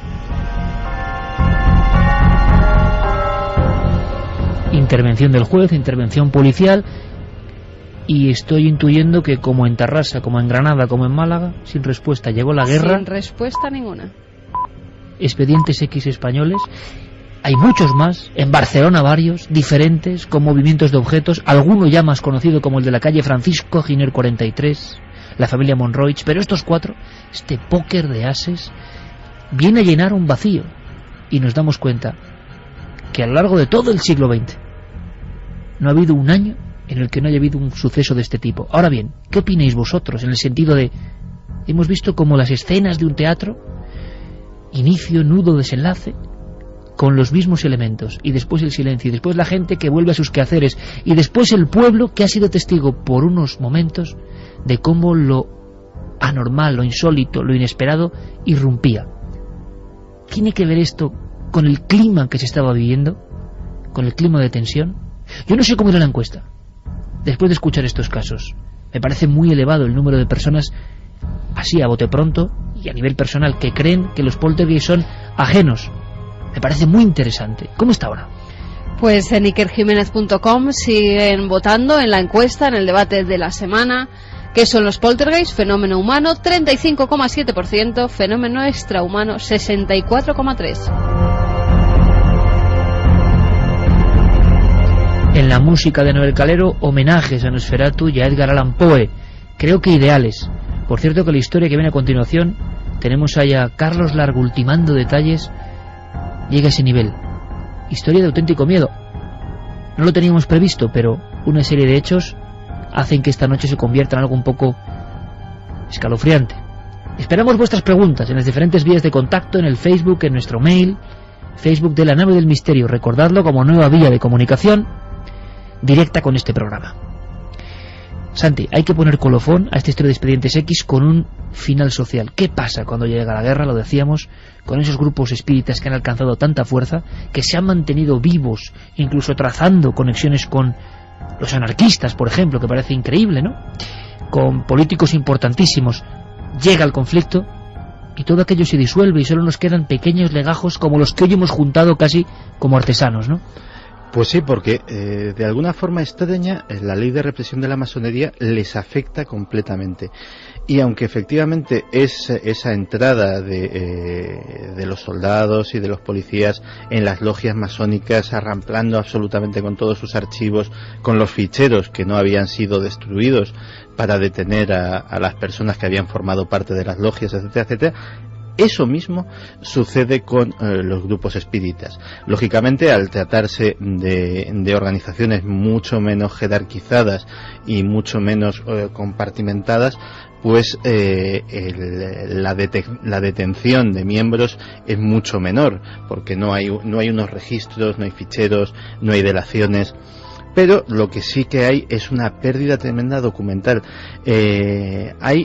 Durante toda la época de la República hay buena cantidad de revistas, publicaciones, libros, todo ello girando alrededor del tema del espiritismo, y muchos de ellos, como en la peor época de los autos de fe, son quemados en plazas y destruidos para siempre, con lo cual efectivamente el espiritismo... Qué cantidad de material increíble, ya es irrecuperable. Pues sí, pero afortunadamente también hemos conocido cosas de aquella época curiosas. Por ejemplo, la figura de Amalia Domingo Soler. Amalia Domingo Soler murió mucho antes de la Segunda República, murió a principios del siglo XX, pero es uno de los personajes más influyentes del espiritismo español. Una de esas mujeres que merece historia aparte, porque de ser una humilde costurera se convirtió en una escritora, novelista, teórica del movimiento espiritista de muchísimo éxito, y por ejemplo se caracterizaba por una cosa que, si bien no es única, pero sí que es realmente insólita, que es la escritura de memorias de los fallecidos, de memorias de personajes que se las dictaban a ella a través de esas sesiones mediúmnicas.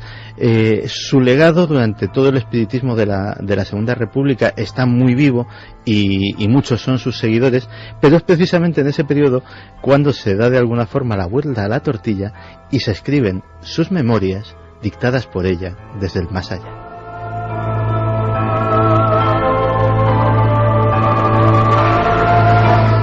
Dos y 34 minutos, esto es La Nave del Misterio, esto es Milenio 3 en la cadena SER. Carmen, habíamos pedido ayuda, yo no sé, creo que será difícil, estamos en pleno proceso de investigación. Ha pasado algo muy curioso, ¿no? Fenómenos parecidos, que son el retrato de un tiempo, de un país, de un momento social. Empezábamos con esa leyenda de los sueños investigados en la época de ascenso del nazismo, como momento en que hay un shock el nazismo gobernando de alguna forma, dominando los hilos de Alemania. En España gobernando la República, pero a punto de producirse el gran cambio. Momentos que ni siquiera podemos imaginar. También la guerra civil, a nivel de aniquilación, de desgracia, de tremenda maldad, de lo que significa una guerra y más civil, arrasó no solo con papeles, volanderos, sino con la memoria de muchas cosas. Creo que la labor que tenemos a veces es recuperar. Es muy curioso porque yo tengo la sensación personal que gracias a vosotros, los que estéis al otro lado, esto ya no se va a perder nunca, fíjate, Santi, Carmen. Yo creo que esto ahora pasará a archivos digitales y durante años las personas podrán volver a saber, o se escucharán de nuevo, sabrán de la historia con nombres y apellidos, como el señor Anguita en Granada, como Neus Martínez, la amiga de Josefa Obradors. Es como si su voz en una cadena mágica también no se perdiese, ¿no? Es como conservar eso en el tiempo para las generaciones del futuro, para que no solo lean lo lógico y básico y esencial de un cambio político, de la República, de las reformas que hubo, del conflicto, sino sepan algo más de lo que nunca se cuenta, pero que se convirtió en fenómeno social y por eso nos interesa como periodistas. Pues sí, nuestros amigos al otro lado, de alguna forma, no solo a través de los medios digitales, sino ellos mismos, en el fondo se pueden convertir en aquellos hombres libro que terminaban de culminar la novela de Ray Bradbury, Fahrenheit 451. Ellos y nosotros hacemos una cadena casi de tradición oral, y algún día pues ellos le contarán a otros, a sus amigos, a sus hijos, a sus nietos, pues a lo mejor en alguna noche, en alguna reunión, en alguna velada, alguna de estas historias. Y estas historias pasarán de unos a otros, y igual que pasan por el ciberespacio, también pasarán de la más antigua y maravillosa de las formas, de boca a oreja, como están pasando ahora mismo a través de las ondas. Voy a pedir a nuestro compañero Carlos Largo, que está en pleno proceso de pesquisa, que yo creo que es el proceso más emocionante que existe, el horadar, ¿no?, el intentar rascar algo a la historia, porque viene con un suceso de verdad impresionante, impresionante. Y hay alguna similitud con otros casos que hemos estudiado, pero muy pocas. Antes, mensajes. Juanmi nos dice: hola milenarios, soy de Málaga y de verdad me estoy quedando asombrado. Gracias amigos, cerca de allí han ocurrido fenómenos extraños en unas oficinas. Nash nos dice que conoce al niño Mauricio y que le ha contado la verdadera historia del suceso, que sigue vivo. Bueno, pues Nash, si nos puedes poner en contacto con Mauricio, que el niño de la calle Toboso 73. Exactamente, y esos golpes, esos puñetazos en las paredes, ¿verdad? Bueno, pues si nos puede poner en contacto con él, se lo agradeceríamos. Mariana nos dice: hola equipo de Milenio, el embovedado del Darro es increíblemente misterioso. Hace poco los granadinos lo pudimos ver en un impresionante reportaje de la televisión municipal. Nuria dice que durante un tiempo trabajó en un edificio del Hospital Real de Granada y que allí pasan cosas muy raras desde siempre. Gente Iker que nos está escuchando desde Bangkok. Anda. Domingo por la mañana, ahora mismo allí, que se descarga todas las semanas Cuarto Milenio también, que somos estupendos. Un beso desde Asia. Rosa Parrado nos escribía. Pues otro beso y abrazo milenario hacia Asia. Ojalá podamos ir allí a hacer algún programa. Desde Australia, María nos dice, y desde Australia también, que soy María. Pues mira, Tailandia, Australia, podemos hacer una gira. Viaje. Emilia y Pablo desde Barrancas, en Argentina. No Madre solamente mía. en España viven cosas paranormales, aquí suceden también cosas muy raras. En Argentina también Fabián Bolea, en Santa Fe. Argentina, que por cierto, nuestro compañero de este equipo, Javier Sierra, vuela ahora hacia allí, sí, y vamos a tener la oportunidad durante varias semanas de unas crónicas impagables. Que estén muy atentos la gente en Argentina, porque estará por la mayor parte de Argentina firmando libros, o sea que se acerquen a verle. Y toda la actualidad, América misteriosa, crónica de América, en las siguientes semanas aquí en Milenio 3.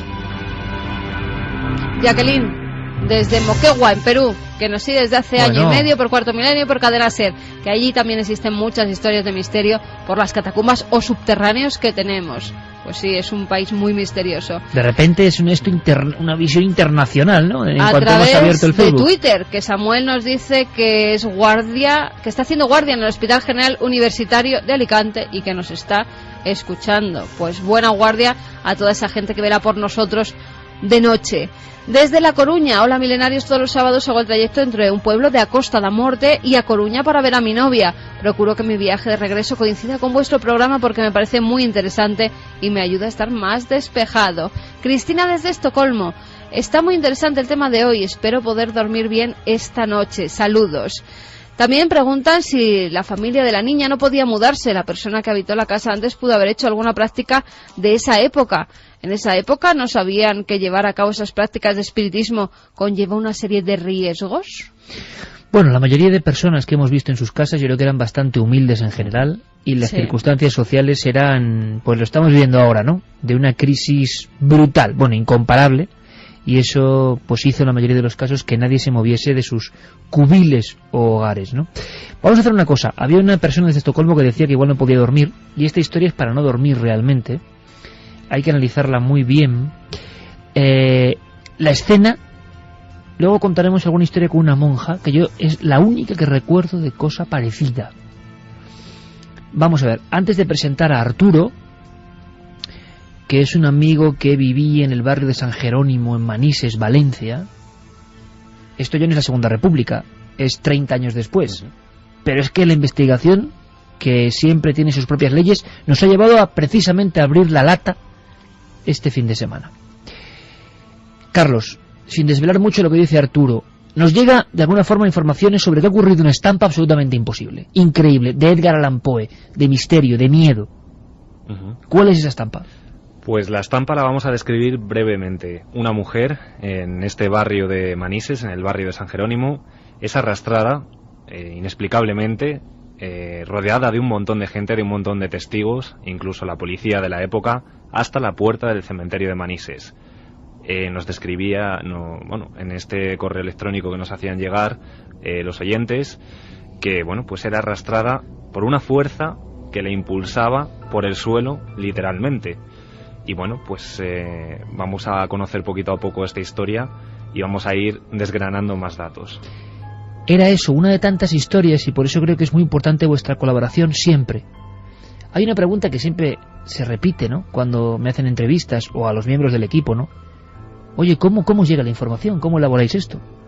Bueno, pues son décadas ya, parece mentira, pero un par de décadas trabajando lo que es trabajando, leyendo, documentándonos, y yo creo que todo el equipo hace lo mismo, estar muy abierto, muy presente, no solo a lo que ocurre en la actualidad, a lo que ocurre en el pasado, sino también a lo que las personas nos pueden facilitar. Y a veces pasa que esas cosas, como ocurre a veces en el misterio, se disuelven y no llegan a ningún lado. Y esta escena era tan fuerte por lo que vais a escuchar ahora, que pensábamos casi por deformación profesional que no iba a haber datos. Esta noche, Carlos, como digo, abierto la lata, hemos empezado a hilar datos, a hilar puntos sueltos, y resulta que parece que esa historia ocurrió. La naturaleza quizás sea lejana todavía para explicarlo, pero que ese fenómeno de la mujer que era arrastrada ocurrió. Pero es que era arrastrada por el pelo. Era arrastrada por el pelo. Una mano le cogía el pelo, una mano que nadie veía, y el pelo cogía forma de punta y iba llevándole a alguien que no se veía, con testigos. ¿Cómo es posible que algo así, digno de la mente de Edgar Allan Poe, ocurra en nuestro país en los años 60? Estamos ubicando el fenómeno entre el 65 y el 66. Amigos de Valencia, de Manises en concreto, por favor, si tenéis más datos, luego os contaremos lo que hemos investigado, lo necesitamos. Yo solo conozco dos historias parecidas. Una, que igual os la cuento luego, que a mí me dio mucho miedo, que tiene que ver con una mujer de Granada, muerta en la mesa de una sala de autopsias. Y otra, una religiosa de la provincia de Albacete, que ante sus compañeras de convento, María Luisa Zancajo de la Mata, ve cómo algo le va arrastrando por el pelo, y el pelo se alarga. El pelo cobra como una electricidad, como si alguien estuviera tomándolo con furia, con tanta que arrastra el cuerpo. Arturo era niño cuando ocurrieron estos hechos. Arturo ha tenido a bien ser el primero en pulsar la espoleta de una historia que también se perdía. Santi, como decíamos antes, también se perdía sin remisión. Pero es que la escena es increíble. Con testigos, ¿cuántos testigos? Creo que ya nos escucha. Arturo, buenas noches. Buenas noches. Arturo, ¿tú cuántos años tenías cuando ocurrieron estos hechos? Pues unos 5 o 6 años tenía. ¿Y cuál es tu recuerdo? ¿Cuál es la imagen que no has podido olvidar de todo aquello? Yo, la imagen es una chica que que la iban arrastrando de los pelos. Ella iba de espalda con los pelos de punta, como que la arrastraban del pelo. Y la policía, que eran los grises antiguamente, pues abriendo camino hacia la puerta del cementerio. ¿Esa escena tú llegaste a verla, Arturo, porque la gente se concentró a las afueras del cementerio de Manises? Sí, sí, sí. Además, estaba lleno de gente y estaba la Policía Nacional abriendo camino. Además, era vecina mía. De donde yo vivía era mi vecina y la chica, pues eso, recuerdo que mi madre me contó que ella cuidaba a esta mujer mayor y la mujer esta mayor tenía un hermano aquí en Valencia, que era abogado. Y entonces le dijo a la chica esta, porque con el hermano por lo que se ve no se trataba, que cuando ella muriese quería que fuese a casa de su hermano y que su hermano le llevara flores y que si no se le iba a presentar. Y a partir de ahí pasó lo que pasó. ¿Tú recuerdas miedo? ¿Estabas con familiares a las afueras del cementerio aquel día? Sí, yo vivía casi enfrente del cementerio, lo que soy yo el colegio enfrente en el barrio San Jerónimo, yo vivía ahí. Además, yo lo vi pasar por la puerta de mi casa. Tenía que pasar por mi casa para ir a la puerta del cementerio. ¿Y esta mujer de pronto era de noche, era de día, cuando llega al cementerio? Era de día, ¿De día? Era de día, pues no sé, a las 5 de la tarde, a las 6 de la tarde aproximadamente. Y me recuerdo que le había dicho que tenía que quedarse a dormir en el cementerio. Y de hecho, las puertas del cementerio las abrieron y todo, para que se quedara allí a dormir, ella. Como si la policía o algunas personas estuvieran ya al tanto, ¿no? Sí, yo recuerdo que al día siguiente, cuando yo me levanté, la policía aún seguía allí. La policía pasó la noche en el cementerio. Sí, en la puerta del cementerio, y la chica, por lo que se ve, dentro. Además, de hecho, ella se vino a vivir a Valencia, a la calle Doctor Llull, y aún vi a mi madre, porque nosotros también nos venimos por aquí, para el barrio del Cabañal, y vi a mi madre, y aún le dije a mi madre, Carmen, que la vuelvo a ver, que aún se me presenta. Lo decía a mi madre, ella. O sea, ella era una mujer que estaba atormentada por una serie de apariciones. Sí, ella, una chica, tendría 22, 23 años, que cuidaba a esta mujer. Vivía con ella, de criada, la tenía como de criada, ¿no? Vivía con ella porque esta mujer vivía sola. Y después de todo lo que pasó y tal, pues aún decía que aún se le presentaba aquí en Doctor Llull. O sea, veía a mi madre por el Cabañal y aún le decía, Carmen, aún me se presenta. O sea, que esa mujer que ya había estado cuidando a Arturo, luego de alguna forma le estaba, yo no sé si causando temor o miedo, o se le aparecía en diferentes circunstancias. Porque por lo que se ve, según mi madre me contaba ya luego aquí, que su hermano no había ido a llevarle ni flores ni nada. Y ella, por lo que se ve, se murió con la obsesión de que su hermano, como no se hablaban, con la obsesión de que tenía que llevarle flores. Y entonces es como una especie de promesa, Arturo, que se hace muchos años, que no se cumple, y luego pasa algo. Esta muchacha, como decías, llega a pasar la noche en el cementerio como si ella supiese que tenía que cumplir una parte de la promesa. Sí, lo que según ella después le contaba a mi madre, eso ya le contaba ya a mi madre, que le dijo que tenía que... De hecho, además, el cementerio estuvo abierto, le abrieron las puertas, pasó la noche allí, y la Policía Nacional, que antes iban de grises, estuvo allí toda la noche, y yo cuando al día siguiente me fui al colegio, aún estaban allí a la puerta del cementerio. Y las personas, imagino que había un griterío o un miedo, ¿cómo se comportaba la gente que estaba ahí? No. Pues la verdad, sí. Así, a ver, yo era muy pequeñito, pero que yo recuerde no había griterío ni había nada. La gente miraba como si pasara una procesión. Y hasta la policía apartando a la gente, abriendo camino, hasta llegar a la puerta del cementerio. Y lo que todo el mundo recuerda es que esa mujer era como si alguien, a ver si lo podemos explicar bien, Arturo, para que todo el mundo que nos escucha ahora pues se lo imagine, como si le fueran tirando del cabello. Sí, el cabello, ella yo recuerdo que siempre iba con un moño. Y ese día iba con el pelo suelto, estirado, se notaba que le estaban estirando el pelo y andando de espaldas, arrastrado por el suelo. Ella iba a rastras por el suelo. Arrastra y con los pelos estirados.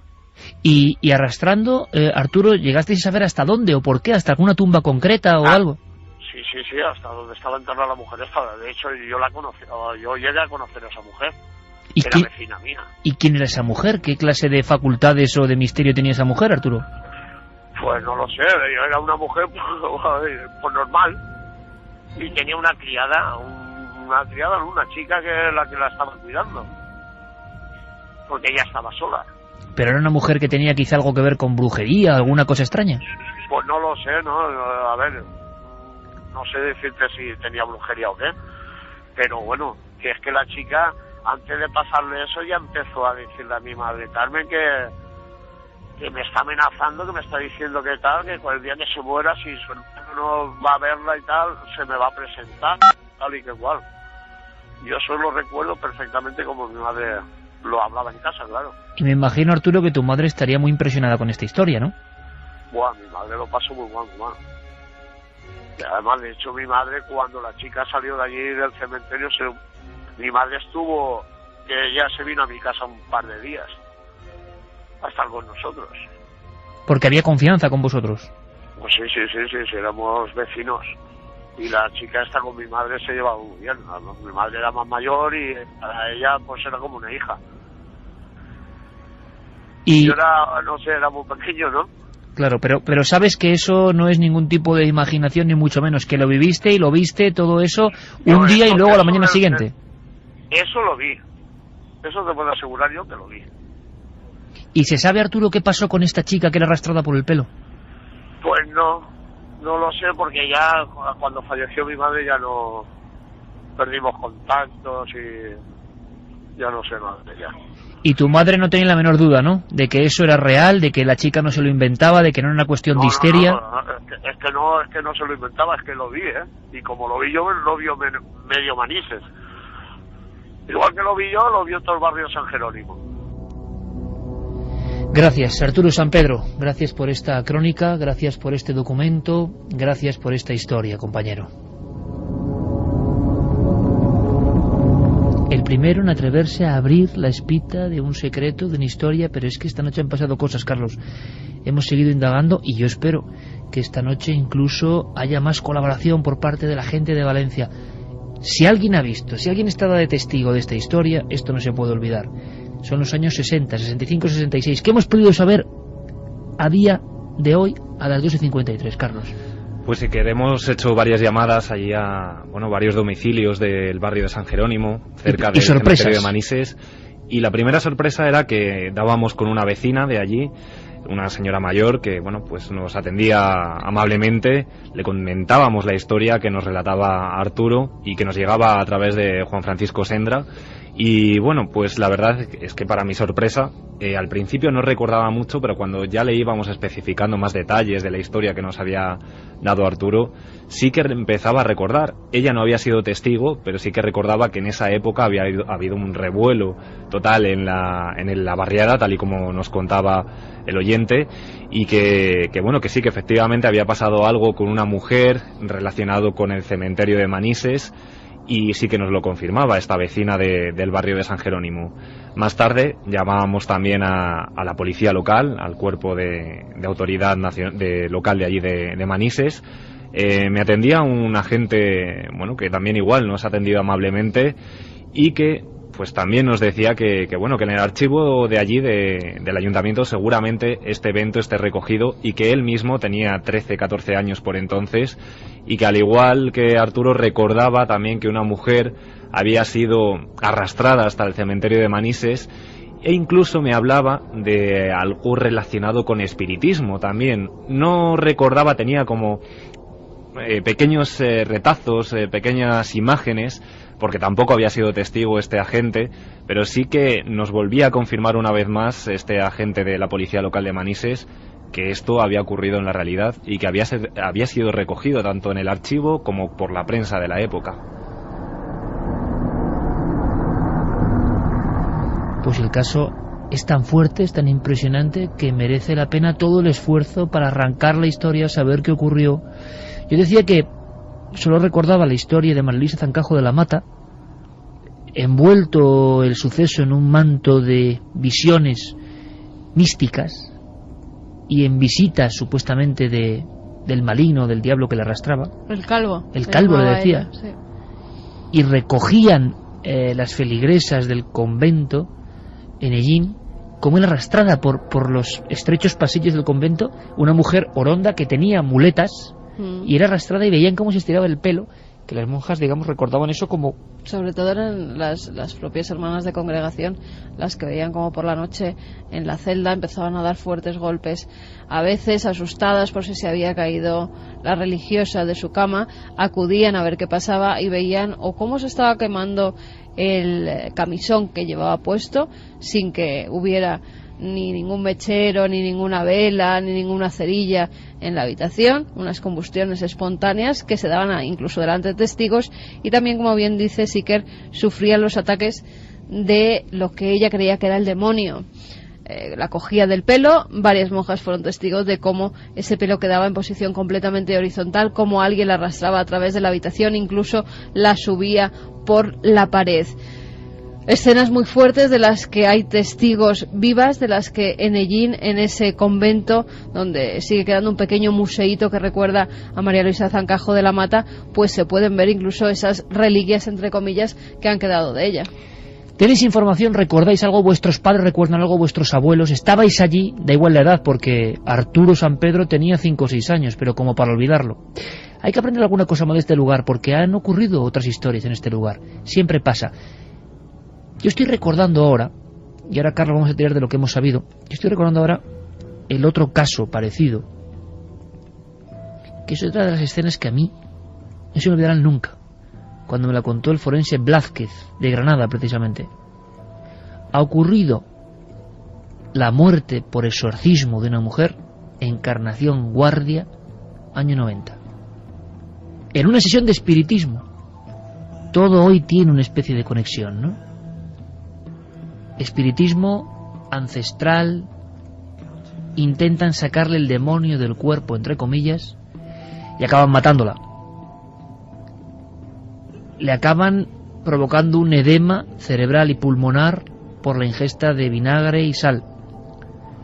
Y según los presentes, aquella mujer sonríe, habla con voz de hombre, gira su cabeza o queda como un pelele colgando. Lo que parecía ficción se comprueba en el Instituto Anatómico Forense de Granada. Y yo siempre me he imaginado esta escena, la del forense Blázquez. Una persona científica, una persona escéptica, una persona que quedó tan impresionada con esta escena que hizo un libro, El exorcismo del Albaicín, y no quiso saber nunca jamás nada. Pero ¿sabéis lo que a mí me impresionó de verdad? En la noche acude al anatómico forense, reposa en la sala aquel día solo el cuerpo de Encarnación Guardia, tapado con una especie de mandil verde. Cuenta el forense que aún tiene una expresión de risa en su boca, los ojos completamente abiertos, y el pelo estaba tan estirado que se mantenía casi electrificado y rígido hacia atrás en la mesa. En la escena ocurrida en una calle del Albaicín, los integrantes de aquella especie de congregación espírita espontánea que pretendían ponerse en contacto con un hermano muerto, aseguraban que todo empezó cuando algo empezó a tirar del pelo de esta mujer. El pelo hacia atrás, el pelo convertido en algo casi pétreo. Después Blázquez cogió la cámara de fotos, aunque esa es otra historia, hizo varias tiradas y no salía ninguna foto. Me imagino su cara de horror observando aquel rostro con el pelo agarrado por algo, todavía ahí, presente.